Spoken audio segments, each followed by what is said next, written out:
Madame, Monsieur, bonsoir. Bienvenue à cette nouvelle édition d'InfoSoir sur la communication plus télévision. Un seul titre à la une ce soir. Le président de la République, Félix Antoine Tshisekedi Tshilombo, a tenu la réunion de la Task Force du Haut Commandement militaire au palais présidentiel du Mont Galliema. Le chef de l'État, Félix Antoine Tshisekedi Tshilombo, a donné des nouvelles orientations dans les opérations de FARDC pour préserver l'intégrité territoriale.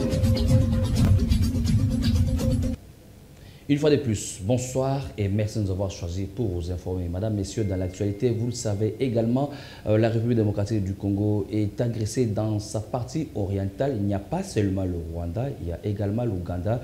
Et selon le rapport des Nations Unies, on va en parler dans quelques instants avec Neville Kabongo à travers les indispensables.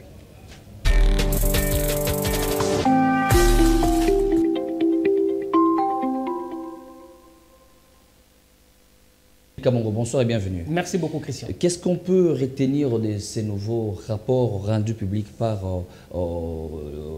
les experts des Nations Unies voilà. Ouais. Donc, ce qu'on peut retenir, c'est qu'il faut savoir que là, on en parle et l'agression rwandaise, cette fois-ci, avec c'est ce rapport des experts des Nations Unies où l'on affirme à peu près de 3 000, pardon, voulais-je dire, à 4 000 militaires rwandais combattent aux côtés de rebelles du mouvement du M23.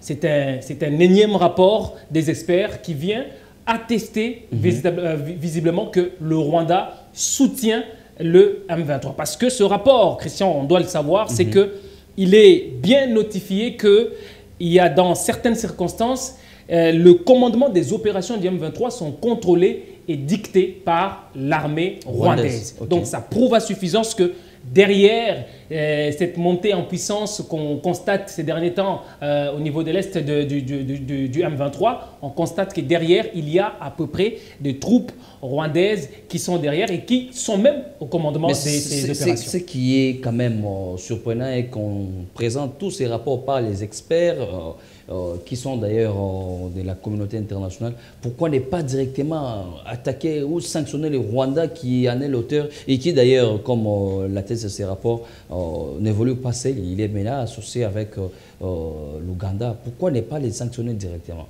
Oui, donc c'est aussi ça le problème, c'est aussi ça, ces doubles jeux qu'on essaie de clamer. Hein. Rappelez-vous, le chef de l'État en avait beaucoup insinué en disant comment vous pouvez aider l'Ukraine à faire face à l'agression russe, et vous délaissez la République démocratique du Congo. Vous faites semblant de la situation de la RDC. Vous faites semblant de ne pas soutenir la RDC alors que celle-ci a besoin des armes, a besoin de moyens.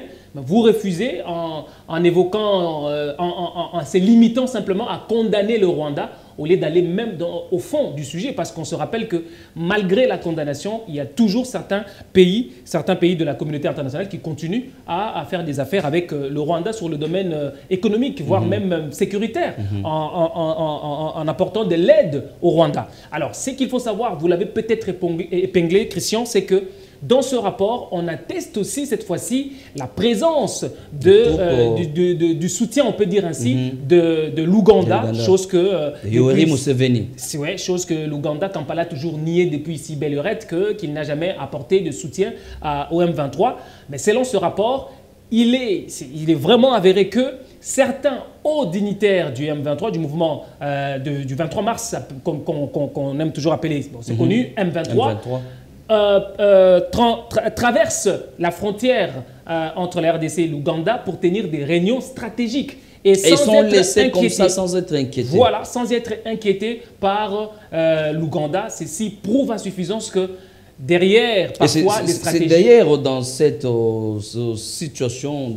qu'on a voulu chercher à congoliser cette affaire de M23 qui est naturellement une attaque rwandaise contre la RDC. Mais on a cherché à recruter certains Congolais et les réunir à travers les frontières ou ces pays-là pour pouvoir congoliser l'affaire, dire qu'il s'agit des Congolais entre eux-mêmes. Malheureusement, on le sait tous très bien, ça n'a pas réussi parce qu'aujourd'hui, on ne peut pas duper tout le monde, même la communauté internationale. Et je pourrais dire certaines que c'est l'armée rwandaise qui soutient politiquement et militairement le M23. Donc ça prouve à suffisance que, attention, lorsque maintenant dans ce rapport on accable l'Ouganda, attention, c'est qu'il y aura l'embrasement au niveau de la sous-région. Alors de notre part, la ministre des Affaires étrangères a d'ailleurs évoqué à ce qui concerne ce rapport, qu'ils vont devoir, parce que pour le moment nous avons des opérations, je pourrais dire conjointes avec l'Ouganda. Alors il y a des canaux diplomatiques qui seront activés pour justement que la RDC puisse avoir des éclairages, des éclaircissements sur cette présence ou ce soutien avéré de l'Ouganda au M23. Donc il faut aussi souligner, Christian, que l'ambassadeur de la République démocratique du Congo auprès du Conseil des Nations Unies l'a d'ailleurs évoqué pour dire attention, pourquoi les autres 9 pays limitrophes de la RDC ne font pas la guerre à la RDC. Pourquoi est-ce que c'est seulement le Rwanda? Alors c'est aussi une façon d'interpeller ces grandes puissances qui font ce double jeu pour soutenir le Rwanda, afin de mettre, je dirais, en profit les idées expansionnistes de Paul Kagame, parce que nous devons le dire, derrière Paul Kagame, il y a des lobbying, des gens qui veulent la balkanisation du pays, de la RDC, pour contrôler les minéraux. Donc, comme l'instant, les cités qui sont contrôlées par les M23, on ne sait pas qu'est-ce qui se passe. Les richesses sont en train d'être volatilisées. Volatilisées, pillées. Et on sent que cette guerre, non seulement les gens pensent que ça coûte beaucoup à la RDC, non, ça coûte aussi beaucoup au Rwanda. Oui, parce qu'on sait que son économie... Oui, il y a des morts, non seulement en perte des troupes, parce que ce sont les M23 qui combattent les FARDC, on doit le dire. Pardon, le Rwanda, l'armée rwandaise. Voilà, c'est l'armée rwandaise.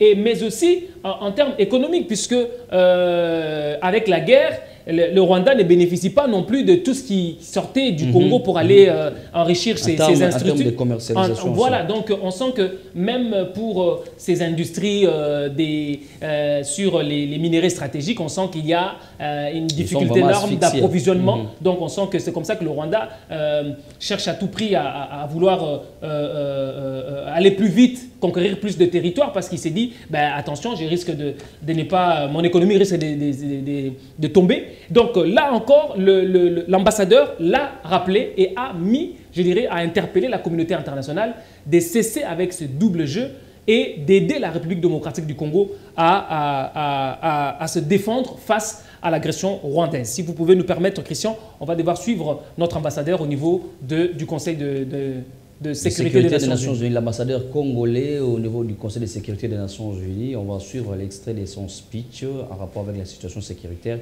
dans l'est du pays. Excusez d'avoir à demander une fois de plus la parole, mais il faudra que les contre-vérités soient dénoncées, que ça ne puisse pas prendre le devant ce Conseil qui est un organe très respectable de la communauté internationale. Madame la Présidente, l'argument tiré de la persécution des populations rwandophones en République démocratique du Congo est un argument fallacieux. Parce que la République démocratique du Congo est bordée par 9 pays et les populations de ces 9 pays se retrouvent à l'intérieur de la République démocratique du Congo, ce qui forme en fait la République démocratique du Congo. Donc nous avons chez nous des Angolais, nous avons des Gabonais, nous avons des Centrafricains, nous avons des Sud-Soudanais, nous avons des Rwandais, nous avons des Burundais, nous avons des Zambiens. Tous les pays limitrophes au nombre de 9 ont leurs ressortissants en République démocratique du Congo et vivent paisiblement avec les populations congolaises. Donc il est absurde de croire qu'on ne s'en prendrait qu'aux populations rwandophones. Pour quelles raisons? Parce que nous ne voyons vraiment pas de raison valable de nous en prendre aux populations rwandophones. Deuxièmement, les causes profondes du conflit. Nous en avons déjà parlé ici devant ce Conseil. Nous partons en 1994, lorsque le génocide a eu lieu. Le génocide s'est déroulé au Rwanda entre les Rwandais et les Hutus, qui est une majorité de la population du Rwanda, ont été accueillis par la République démocratique du Congo à la suite d'une opération militaire qui avait été autorisée par les Nations Unies. Ils se sont réfugiés à l'est de la République démocratique du Congo. il constituait, selon le Rwanda, une menace à cette époque-là. La République démocratique du Congo a même accepté de mener des opérations conjointes avec l'armée rwandaise pour justement s'attaquer aux FDLR pour que le Rwanda ne dise pas qu'il constitue une menace. Aujourd'hui, les rapports des organisations internationales établissent que c'est une force résiduelle qui ne représente rien. Et je l'ai dit ici devant ce Conseil, le Rwanda a déjà déclaré que les FDLR ne constituent pas une menace à sa sécurité. Pourquoi il continue à dire la même chose?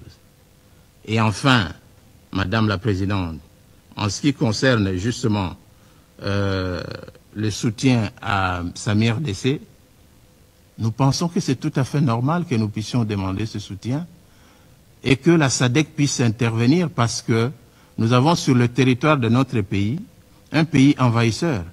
Et ce Conseil de sécurité est un Conseil de sécurité des Nations Unies qui sait que une intervention militaire de ce genre-là, une agression, doit être repoussée par la communauté internationale. C'est tout ce que nous demandons. Nous demandons tout simplement au Rwanda de rentrer chez lui pour que nous restions des voisins et pour que nous puissions discuter. Tant qu'ils sont sur le territoire congolais, la discussion sera difficile. Voilà, Madame la Présidente. Je vous remercie. Un message clair, sincère, limpide de la part de l'ambassadeur de la RDC au Conseil de sécurité des Nations Unies.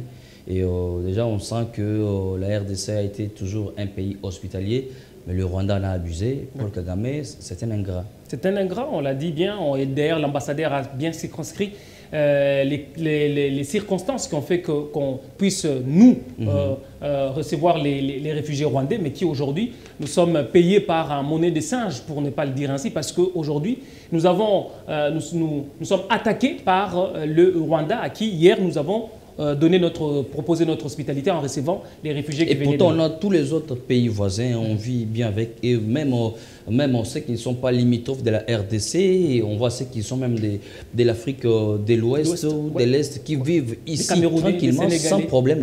Les Sénégalais, les Maliens, les Béninois, tout le monde vit à l'aise en RDC, c'est un pays hospitalier. Pourquoi s'en prendre seulement au Rwanda? Donc, l'ambassadeur a vraiment raison dans son speech. Oui, a pleinement raison, et ceci prouve à suffisance que la situation de l'Est du pays, c'est une affaire personnelle, on peut le dire ainsi, de M. Kagame seul, on peut le dire. Chef de l'État l'a toujours dit. Appuyé aussi par la communauté internationale, parce qu'il devrait aussi intervenir, la communauté internationale. Oui, appuyé par certains présidents de certaines puissances, on peut le dire ainsi, parce que vous allez voir que le chef de l'État l'avait dit, ce n'est pas le peuple rwandais qui a de problème avec le Congo, mais il y a un homme qui a des idées expansionnistes. Ben, en l'occurrence, c'est Paul Kagame. On sent qu'il veut imposer son hégémonie et ses idées qui ne reflètent pas, je dirais, l'amour et le partage africain de vivre ensemble qu'on a toujours, nous, Africains. Donc, on sent que derrière Paul Kagame, il y a aussi des lobbying, il y a aussi des grandes puissances qui malheureusement, n'arrivent pas à faire taire les armes, qui, malheureusement, c'est limite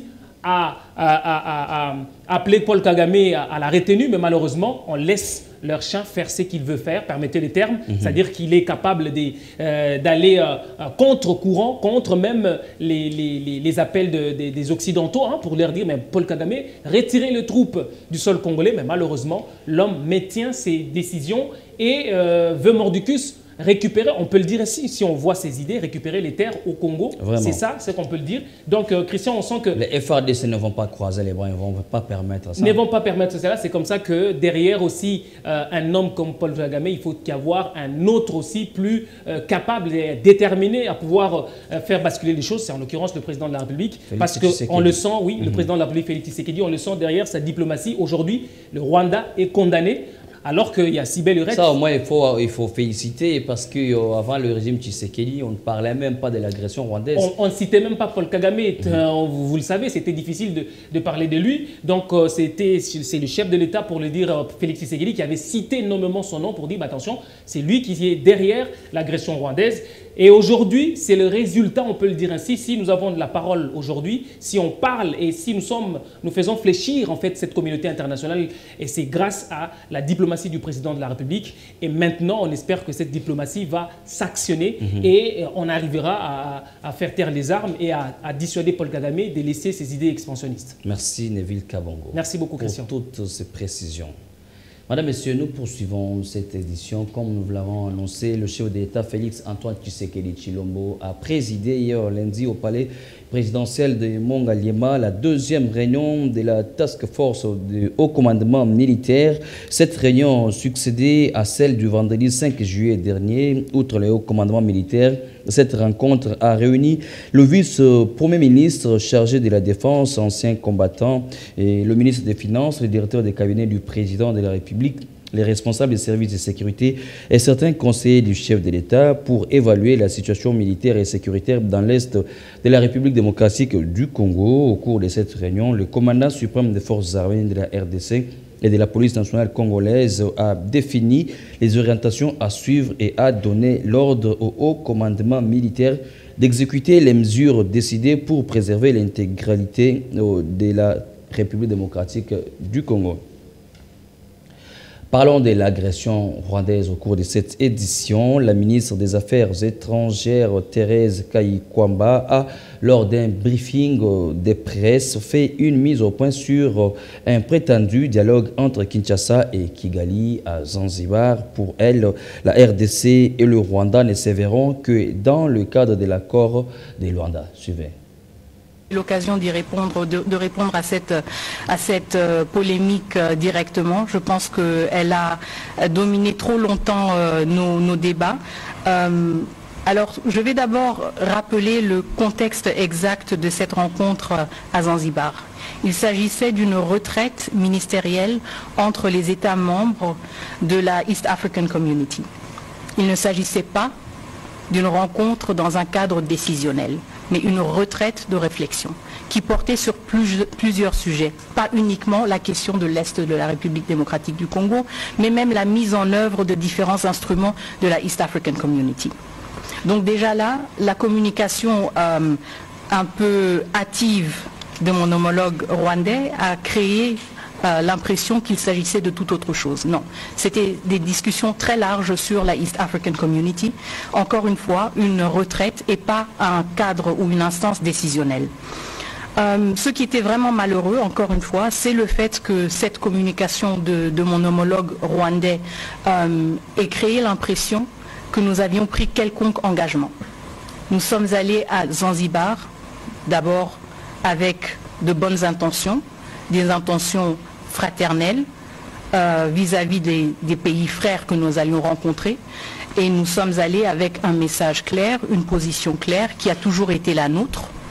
Les discussions sur l'Est de la RDC ont un cadre et un seul cadre unique, c'est le processus de Luanda.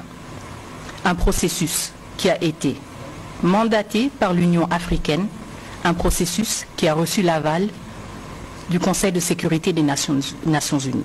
Donc, si le Rwanda estime que le cadre d'une retraite entre ministres, qui n'est pas une instance décisionnelle de la East African Community, est le cadre pour réfléchir sur comment continuer. Situation sécuritaire dans l'Est du pays après la publication du rapport des Nations Unies sur les exactions commises dans l'Est de la République démocratique du Congo par l'armée rwandaise et ougandaise. Vital Kamerhe, président de l'Assemblée nationale de la RDC, exige les sanctions sévères à l'endroit des auteurs des crimes contre l'humanité. Il a fait cette déclaration lors de la 49e session de l'Assemblée parlementaire de la francophonie à Montréal, au Canada. Parce que pour nous, l'Afrique doit aimer l'Afrique.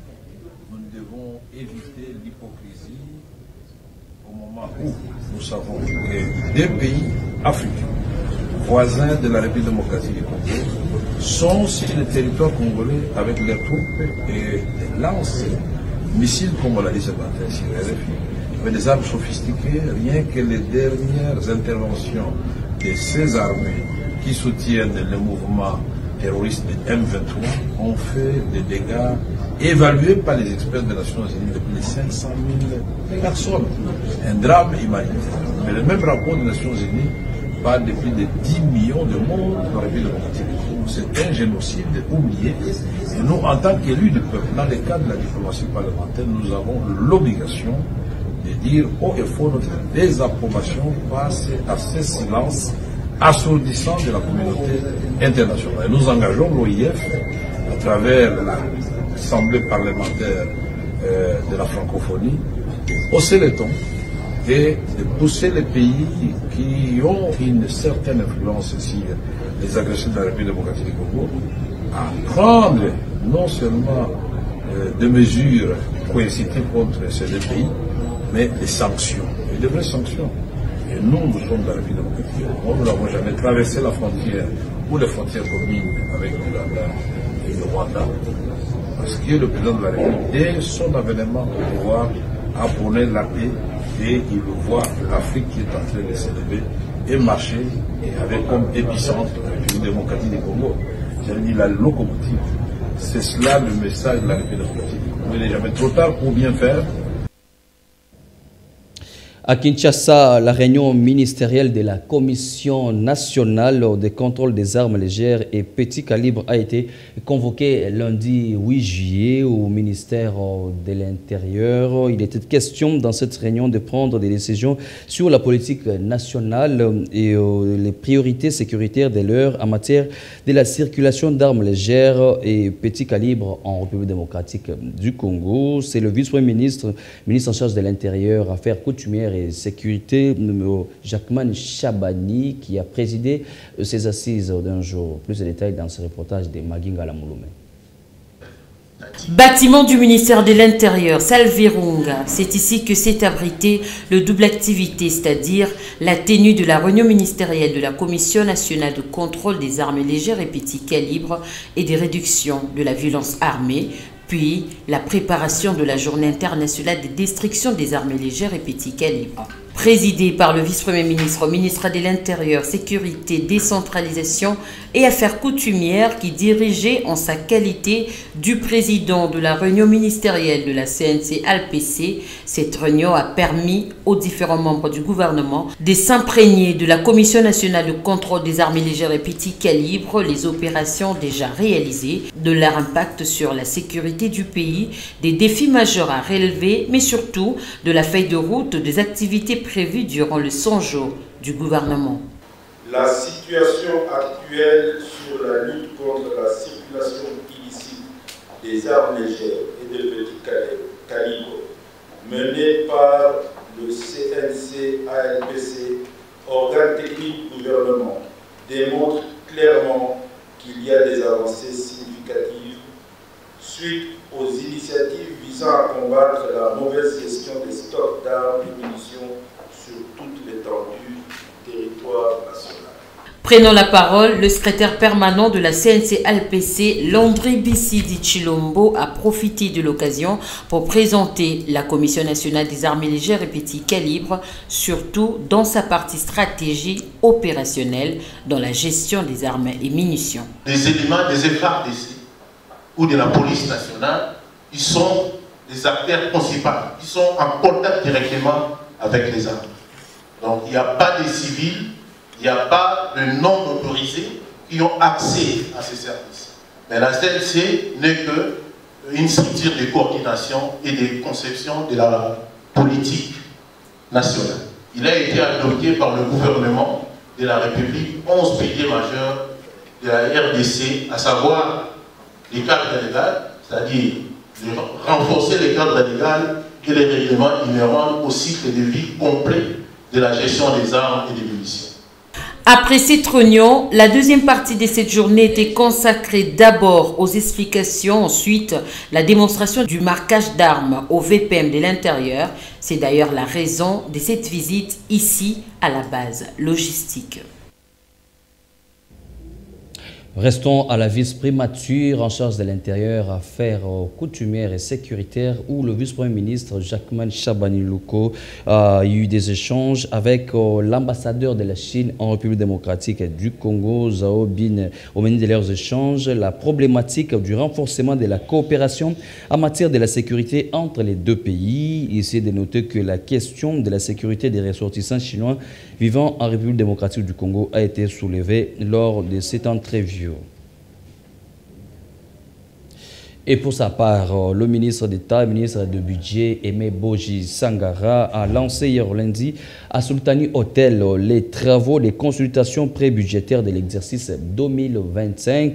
Ces travaux avaient pour objectif d'analyser et d'améliorer le cadre budgétaire à moyen terme pour l'exercice 2025-2027. Images et commentaires. Les députés nationaux et sénateurs, les membres du gouvernement central, avec à leur tête le vice-premier ministre et ministre de la Défense, les partenaires techniques et financiers de la RDC, les secrétaires généraux de l'administration publique, les officiers des FARDC et de la police, les membres de la société civile et les délégués des services sectoriels émergents du budget de l'État avec l'appui du projet encore de la Banque mondiale, participent tous aux travaux des consultations pré-budgétaires pour l'exercice 2025. Le ministre d'État, ministre du Budget, Aimé Boji Sangara, qui a donné le go, rappelle que ces assises restent une opportunité pour les parties prenantes d'analyser le cadre budgétaire à moyen terme 2025-2027 dans l'intérêt d'accompagner le gouvernement de la République dans l'amélioration de la programmation budgétaire selon la vision du chef de l'État Félix Antoine Tshisekedi Tshilombo. Le cadre budgétaire à moyen terme 2025-2027 doit renfermer une trajectoire susceptible d'assurer la mise en œuvre du programme d'action du gouvernement, chiffré à hauteur de 277 066 milliards de francs congolais, soit 93 milliards de dollars américains. Il se fixe comme objectif de prendre en compte l'orientation de la politique budgétaire envisagée dans le dit programme et les principales actions des politiques sectorielles qui en découlent. La présente édition intervient dans un contexte particulier caractérisé par les efforts du gouvernement pour la pacification de l'Est de la RDC et l'installation des nouvelles institutions du pays. Du 8 au 10 juillet 2024 seront passés au crible en atelier les secteurs des infrastructures, la défense et sécurité, transport, santé, éducation nationale, l'énergie, j'en passe les meilleurs. Dans le secteur sanitaire, sachez que dans le cadre de l'évaluation de la campagne du programme de la maternité gratuite en République démocratique du Congo, le coordonnateur du Conseil national de la couverture santé universelle, Polydor Mbongani Kabila, a fait la ronde de quelques hôpitaux de la ville-province de Kinshasa pour s'imprégner de sa mise en œuvre depuis son lancement, le lancement bien entendu de la gratuité de la maternité de base par le président de la République, Félix Antoine Tshisekedi Tshilombo. Suivez ces reportages commentés par Divin Chiswaka. L'effectivité du programme de la maternité gratuite et des soins des nouveau-nés reste les leitmotifs de cette visite du coordonnateur du Conseil national de la couverture santé universelle, Polydor Mbongani, aux hôpitaux de Kinshasa. Une itinérance qui a pris son envol à l'hôpital militaire d'Endolo, où les femmes des militaires enceintes sont prises en charge, avant de se diriger à l'hôpital Kalembe-Lembe, spécialisé aux soins pédiatriques. Ici, à la grande satisfaction de tous, toutes sortes de maladies qui présentent le nouveau-né sont prises en charge, y compris les opérations chirurgicales. Ensuite, le cortège du coordonnateur Polydor Mbongani s'est dirigé à l'hôpital biomédical 2, point de chute de son itinérance. Une descente qui a permis aux metteurs en scène de la maternité gratuite non seulement de palper la matérialisation de ces programmes, mais aussi de récolter les desiderata des patientes et personnels soignants. Après ce long parcours, le coordonnateur Polydor Mbongani n'a pas hésité d'exprimer ses satisfactions. Donc nous voulions nous rendre compte de nous-mêmes sur terrain des résultats qui ont été atteints du fait de cette gratuité. Et nous nous sommes rendus compte du fait qu'en termes de protection financière, nous avons atteint cet objectif. Le rapport que nous avons reçu tant de prestataires de santé que des parturiantes que nous avons trouvées ou des femmes enceintes, c'est qu'il y a une prise en charge adéquate. Nous sommes bien sûr en train de travailler aussi avec ces établissements pour améliorer la qualité. Et donc nous sommes vraiment dans ce processus pour voir comment nous allons aussi faire des investissements ciblés pour améliorer l'offre au fur et à mesure, l'offre de qualité, l'offre de soins. Où ils nous ont vraiment tous donné un témoignage. C'est qu'il y a une augmentation de la fréquentation des établissements par nos mamans, ainsi que, bien sûr, la prise en charge de nouveau-nés au niveau de Kalembelembe. Ça, c'est la première des choses. Mais nous avons aussi leur dire que, de notre côté, nous n'allons pas oublier de prendre leur doléance au cœur. En dépit de quelques difficultés mineures, sur le terrain, les résultats s'est avéré satisfaisants au regard de l'évolution de la qualité des soins prénatal, postnatal et celui des nouveau-nés, également pris en charge par ces majestueux programmes combien louables. Parlons infrastructure avant de nous séparer d'avec vous. Une cure de jouvence dans la commune d'Ndjili, précisément sur le boulevard Luemba, l'une des avenues les plus connues de cette grande commune de la ville de Kinshasa. Cette route est en train de subir bien entendu la réhabilitation avec les travaux déclenchés à travers le projet Kin Elenda. C'est un détail, un reportage de Jefté Nimanimi. Suivez. C'est un ouf de soulagement pour les habitants de la commune pilote d'Ndjili, longtemps abandonnée dans un état de délabrement très avancé. La route qui sépare le quartier 7 en deux et qui relie plusieurs quartiers de cette municipalité va porter une nouvelle robe grâce au projet de développement multisectoriel et de résilience urbaine de la ville de Kinshasa, appelé projet Kinelenda. Ce boulevard qui était en état de dégradation depuis plusieurs années, à en croire des sources trouvées sur place, va avoir une nouvelle image, une satisfaction qui ne fait pas l'unanimité malheureusement. Les avis sont partagés. Les propriétaires des maisons commerciales longées le long du dit boulevard sont privés d'exercer leurs activités. Ces derniers demandent à la société qui exécute ces travaux d'enlever la clôture.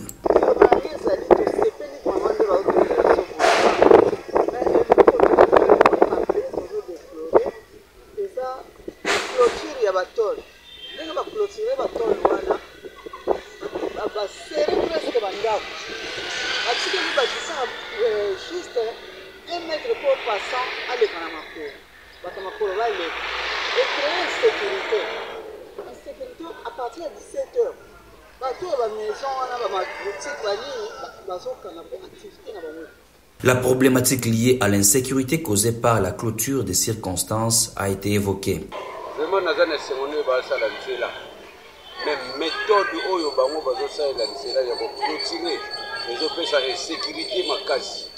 Pour le moment déjà babali ko la déjà babiloko ba pareil. Donc bakuluna ba ko profiter surtout ce mbule petit ça du pour katani.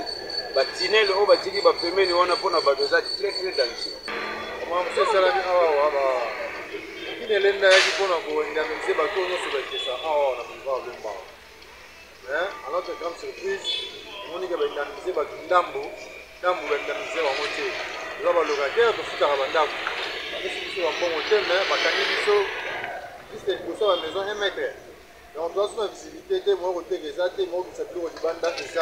Il convient de rappeler que ce boulevard a été érigé à l'honneur du notable de la commune d'Ndjili, Feluemba Mouedi Nzanza, ancien commissaire du peuple et figure des marques de la population. La réhabilitation du boulevard portant son nom ne peut que être un motif de satisfaction.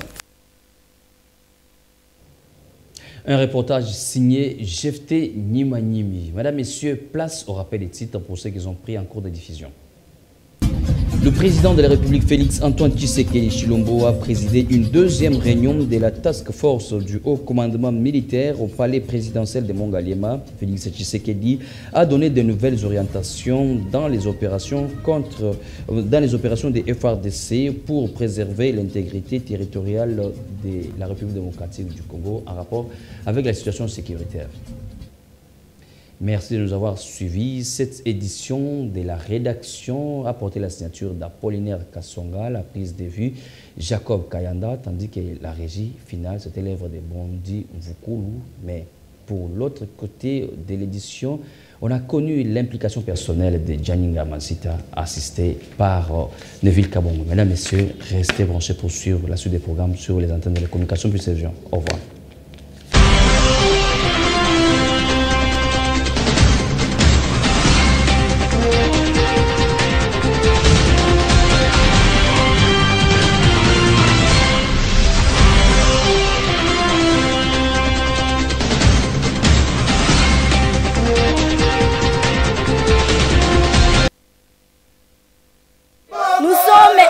National ministère des Logements où s'est déroulée la cérémonie de la remise et reprise entre le directeur général sortant qui n'a pas bien travaillé selon les agents et cadres de cette entreprise. Désir, ce ça dit là qui mboka bien. Mbelo bimine humiliation yuté. Monsieur, chef. Bimala mutuka. Garde, zo volant. Chef, Obosani, ngane beaucoup mbaté. Dimisanga yawa. Bonjour DG. Bonjour. S'il vous plaît DG, fructueux mandat. Merci. Plein de succès. Merci. Pesanga qualité DG. Soki na yebisio makamna mona na entreprise. C'est pas pour rien que je suis là. Naebi Nyoso. Merci DG. Bonjour monsieur le directeur général. Bonjour mon directeur de construction. Naye ko présenter bino Mel Soso na leo. Pardon? Mel Soso. Aza fournisseur na biso monene ya sima. Alors alinga ka présenter bino ba civilité na ye. OK. Je vous écoute maman. Papa, ngai na lobaka pamba te, na bakala masolo. 100 000 $. 100 000 $. Oui, oui. Pour la civilité. Ouais. Maman, si vous avez 100 000 $, vous pouvez récupérer en Négeni. Non, c'est là où moi j'entre en action. Par des petites surfacturations. Surfacturation. Un sac de ciment de 10 $, je peux mettre un petit 25 ou 30 $. Papa. Et moi j'ai belé à récupérer plus que ça. Et c'est nous qui payons. Non, rassurez-vous, c'est l'État qui paye. Maman Chocho. Oui. Jusqu'à quand Bokonyoko la Congo? Jusqu'à quand? Messieurs, quant à toi, j'ordonne ta révocation dans l'immédiat. Djambé. Ah, papa nalota kiloko. Et comme il a été. Ah, Neni quoi? Agent vers Bokende. Bokende. Monsieur le DG, ça c'est votre frais d'installation. Na biso ba Congo ba benga kango côté le finda. Premier souhait. Et puis DG, vous avez la chance dans la maquette anda ko nga tongela yeso ko pese ba marché. Ako tongelo fele. Oh on est sur zo mona chamba bana basi ma yezo bi ma voix. Messieurs, le chef d'entreprise de construction de logements.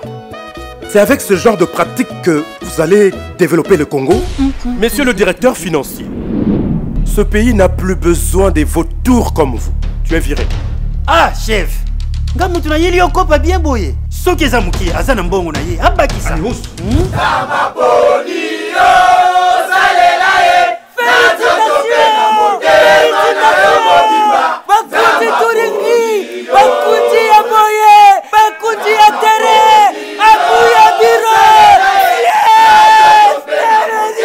Après le contrôle des inspecteurs de l'IGF, voici les conclusions. Monsieur le directeur général, nous venons de finir notre mission de contrôle et nous sommes venus vous dire au revoir. Ah, déjà? Oui. En conclusion, tous les fonds mis à votre disposition ont été bien justifiés.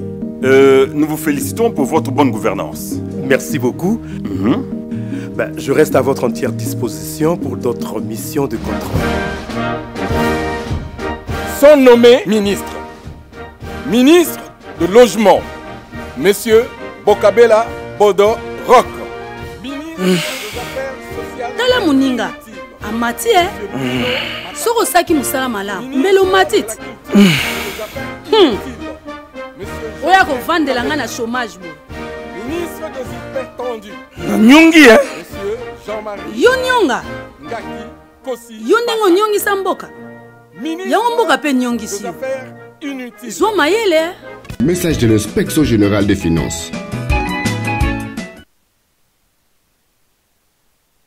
Bleusat, l'opérateur TNT, qui vous offre déjà un super contenu, vous donne la possibilité de rester connecté à vos programmes préférés avec notre application Bleu OTT International. Suivez la chaîne Communication Plus TV actuellement disponible dans notre bouquet OTT. Pour télécharger et installer l'application Bleu OTT International, allez sur Play Store ou App Store. Tapez Bleu OTT International et cliquez sur Installer. Une fois installé, veuillez sélectionner l'indicatif de votre pays et insérer votre numéro de téléphone au bon format, puis valider. Vous recevez un code OTP à 4 chiffres tapez ce code et validez. Profitez de votre expérience télévisuelle internationale avec Bleu OTT International gratuitement. Bleu OTT International Be Live. Un produit de BleuSat